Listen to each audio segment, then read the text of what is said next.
Araw, mayroon tayo ngayong kinakalikot. Ito, Samsung Model 43 T5202AG. So problema nito ay nagbi-blink lang yung ilaw niya. Dinala sa atin, kapwa technician din natin yung nagdala nito. Sabi niya dito, nagbi-blink lang daw yung ilaw. Ito, nagbi-blink lang ito.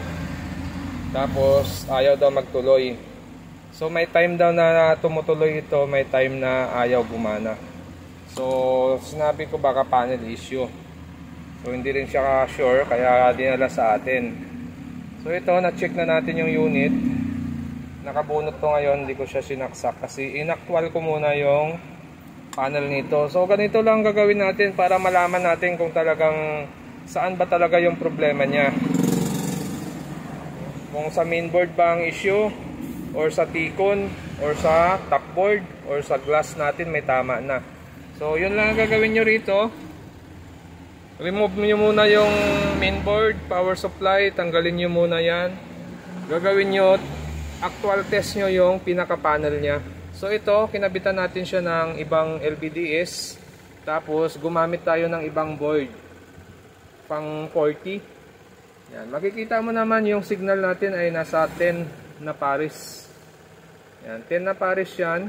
Dahil marami yung signal nito. So, wag lang kayo magkamali pagdating dito sa supply nito. Itong side na to yung input ng supply natin. So, kailangan nyo lang talaga ng ribbon para nyo ma-actual yung panel nito. Para magkaalaman na talaga kung saan ba talaga ang problema. Panel ba, mainboard ba, backlight ba. So, ito, actual mainboard, palit, lagay supply sa backlight, check, okay na rin. Tingnan natin yung picture. So, makikita nyo may picture siya, no? Good. Buo yung panel niya. Walang problema sa panel. Good yung panel niya. Pati sa backlight niya, okay din yung backlight niya. Nakabukas naman yung backlight niya. So, ang issue ng unit niya dito sa mainboard. Ngayon, focus tayo dito sa mainboard. Titingnan natin kung ano talaga ang problema ng board niya. Bakit ayaw tumuloy. Kasi nga, na-test na natin tong panel. Na-test na natin yung backlight, okay naman. So, ito na lang. Pag hindi naman na-repair ito, pwede namang bumili ng bumili ng ganitong board. Kasi mas maganda yung na-actual nyo talaga. Kung pwede pa bang i-repair yung unit or hindi na. Kasi minsan, bumibili tayo ng board, pala sira na yung panel natin. So, masasayang naman yung pera natin.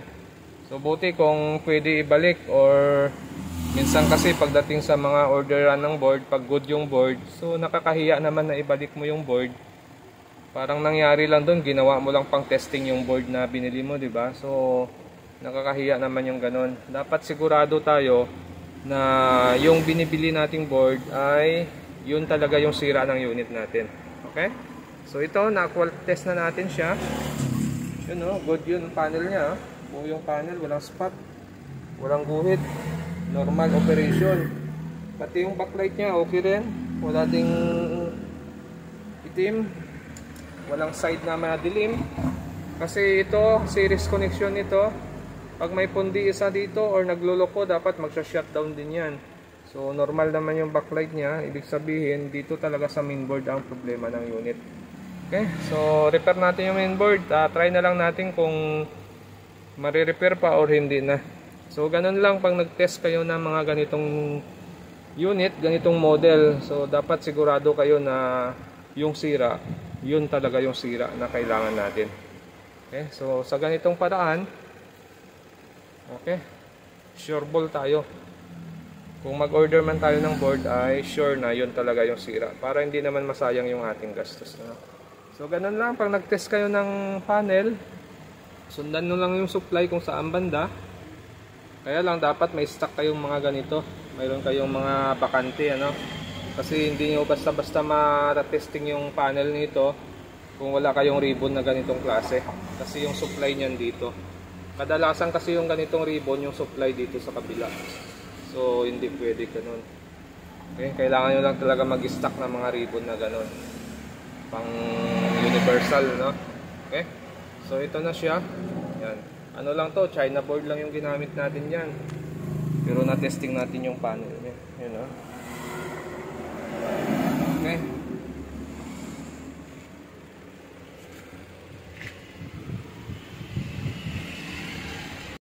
Okay, so tinry natin i-repair yung pinaka mainboard nito. Yan. So makikita natin dito, mayroon tayong naka-jumper dyan na 3 wire, ano. So tinry natin i-repair at nakuha din natin ang problema nito. So makikita nyo, mayroon na siyang backlight. Yan, no? Nakailaw na yung backlight niya. Tapos mayroon na rin yung supply yung panel natin. Ito, supply natin sa panel. Yan, may 12.8 na siya. Yan. Okay na. Tapos wala nang ilaw ito. Yan, no? So nakuha sa repair. Nakuha natin siya sa repair sa Magic. Tingnan mo yung ano niya, optical niya ay gumagana na, may ilaw na yung optical niya. Yan, diba? So ibig sabihin operated na yung board natin. Okay? So naging problema lang niya, isang supply lang yung supply dito. Kasi napapansin kasi natin sa function ng system niya, pag nag-on siya, nagkakaroon ng supply na 3.3 dito. Tapos maya maya magsa-shutdown. Magkakaroon, magsa-shutdown. Ibig sabihin kinakapos ng supply or may supply na missing. So napansin natin yung side na ito, missing yung supply dito. Hindi siya umabot ng 1 volts or 1 volt. Volt lang, 1 volt lang pala siya. So hindi siya umabot ng 1 volt. May input dito na 12 volts. Pero wala siyang out na 1 volt pag nag-switching yung 3.3 dito. So ibig sabihin dapat kahit naka-standby siya or naka-switching yung 3.3 dito, dapat mayroon pa rin siyang 1 volt dito. So negative. Kaya ginawa natin, nagkabit tayo ng 1 volt dito. Tapos nagbago na siya. Yun, no? Normal operation na siya. Okay. So aayusin lang natin yung 1 volt natin dito. Tapos kukunin natin lahat ng supply sa test point niya para makuha niyo yung eksaktong supply nito. Para pag nagka-trouble kayo ng ganitong board, ay hindi kayo basta-basta bibili ng board, ano? Baka pwede pang ma-repair. So ito, na-repair pa natin siya. At kung bago lang kayo sa aking channel, huwag kalimutan mag-subscribe. Bali, titest na lang natin yung mga supply nito, test point. Medyo gabi na. Okay. So ito yung binago natin. Naglagay tayo ng back converter. Ang input nito ay 12 volts. Tapos yung out niyan ay 1.2. Mga 1.1 or 1 volt pwede sana. Kaya lang wala na tayong 1 volt. Nasa 1.2, 1.1. Pwede na rin yun. Yan, no? 1.1. Itong coil na ito, tinanggal natin yung coil dito. Tapos naglagay tayo ng back converter natin. Okay. Tapos itong coil na to 1.5. Kita ba? Yan, 1.5 ito. Tapos may isa pa dito. Kunin lang natin yung supply niya. Yung supply nito ay 3.2. Yan, 3.2. Okay. So 1.5, 3.2. Tapos pagdating dito, mayroon din dito supply 3.3. Tapos may isang capacitor din dito, test point natin lang 1.7. Okay. Tapos may isa pa dito 5 volts naman. Yung out nito, tingnan natin 3.2 din. Tapos yung USB natin 5 volts. Okay. Tapos pagdating dito, may isa dito, input nito 12. Tapos yung out nito 5 volts. Ito yung 5 natin, 5 volts. Tapos may isa pa dito 3.3. Tapos yung dito naman 3.3. Ito 3.3 ito, oh. Tapos yung coil na ito 3.3 din. Tapos may isa pa ditong 6 pin 12 volts. 12 volts ito, yung out nito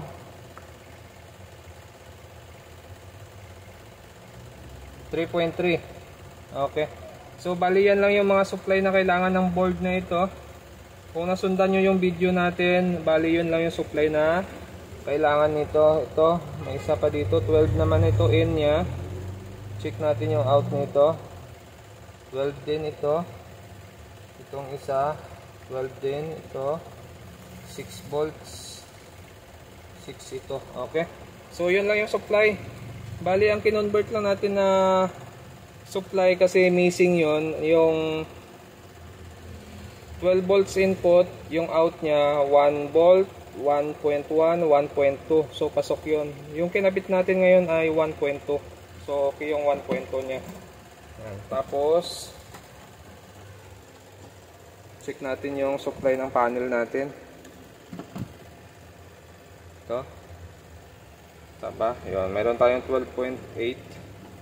Tapos check natin yung display nito. Mamadali ako kasi gabi na. Uuwi na ako. Medyo busy tayo. Yan, may sound siya. Hindi ko raw aaminin kung saan ko tinagaw ang yan. ko. Okay, so bumubukas na siya, no? So walang problema sa panel. Ang problema lang talaga niya ay nasa mainboard. So nung na-execute natin yon, nung na-convert na natin yung supply niya, ay nag-normal na yung unit niya. Okay? So hanggang dito na lang yung video natin, at kung bago lang kayo sa aking channel, huwag kalimutan mag-subscribe sa susunod ulit natin na video. Okay, bubunutin ko lang. Yan, binunot ko yung saksakan. Saksak ulit natin. Saksak natin. Yun, nag-ilaw yung ilaw niya doon, tapos nawala. Lumabas na yung logo. So ganun ang open nito. Tapos yan. Okay, so AB no signal. Yan, okay na siya.